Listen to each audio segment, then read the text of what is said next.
Pirmasis mitas teigia, kad išvykimo krepšys yra skirtas tik tais karui.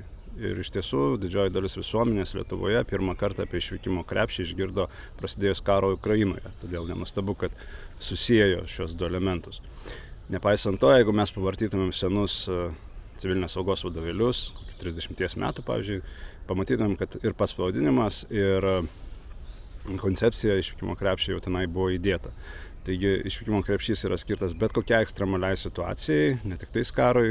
Tai gali būti situacija ir katastrofinis užtvindymas, ir Astravo elektrinės avarija, ir gaisras namuose. Tai tiesiog bet kokiai situacijai, kada tau skubiai reikia evakuotis iš savo gyvenamosios vietos ir nėra laiko susirinkti daiktus. Kitas mitas apie išvykimo krepšį teigia, kad krepšys turi sverti 30 kg. Iš tiesų, tavo krepšys turi būti kuo lengvesnis. Jeigu jis sveria 30 kg, reiškia, jis yra per sunkus. Orientacinis svoris turėtų būti 1/5 žmogaus svorio. Tai reiškia, jeigu tu sveri 100 kg, tai tavo krepšys neturi viršyti daugiau 20 kg svorio. Kodėl tai svarbu?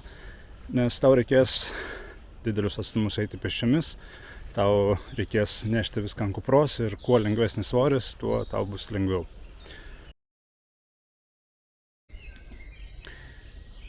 Mokymų metu paprastai susiduriu dar su vienu mitu.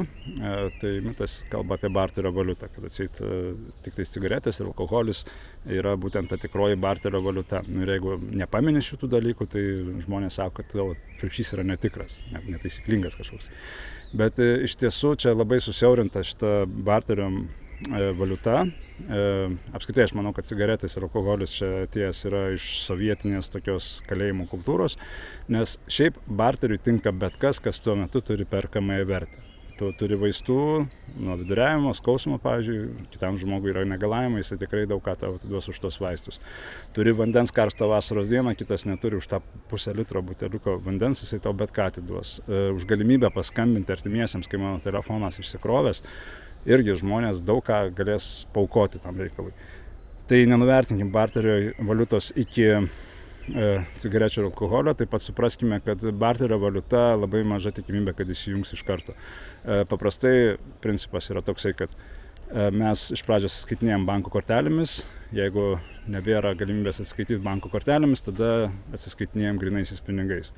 Ir tada jau po kiek laiko mes įjungiame barterio valiutą. Na, aišku, gali būti, kad pinigai neturės reikšmės kažkokios ir tada barterio valiuta įsijungs. Bet kokiu atveju tai užtrunkantis procesas, didžioji dalis ekstremalių situacijų išsisprendžia per vieną dieną arba 2 dienas, reta, kuri užtrunka ilgiau ir labai retai, kada to barterio iš esmės prireikia. Tai geriau turėkite grynų pinigų, turėkite atsargą banko kortelėje, nu, barteriui jau fantazijos reikalas, ką jūs panaudosite.